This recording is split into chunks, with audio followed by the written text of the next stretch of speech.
Today we're going to look at how to use layers within Photoshop. I'm going to use the following images to create a dinner scene using the following images to show how layers work. First thing you need to do is make sure that Photoshop is open.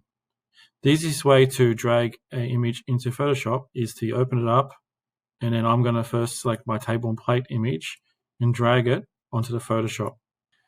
We've got our first layer here. You can see it's called in the bottom right-hand corner background. If we double click on it, we can give it a better name. So I'm going to call it plate. I'll call it table and plate, and press OK. And you can see the name down here is now changed to table and plate.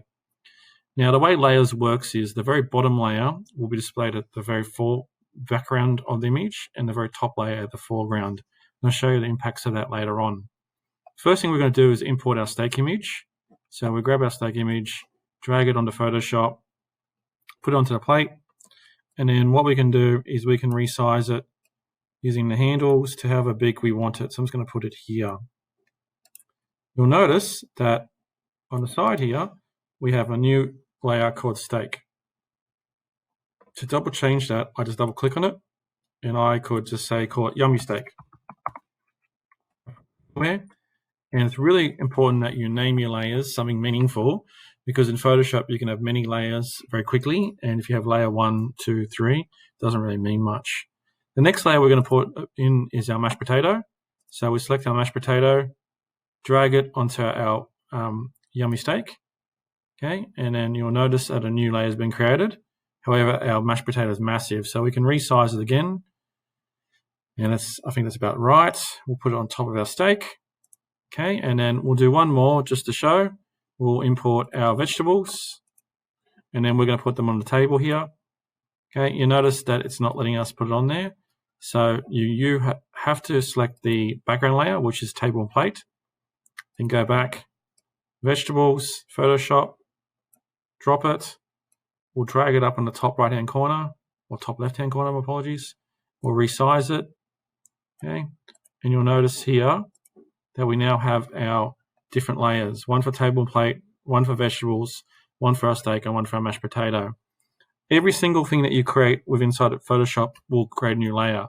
For example, if I was to put text on here, okay, so put text up here, and then let's say call this steak dinner,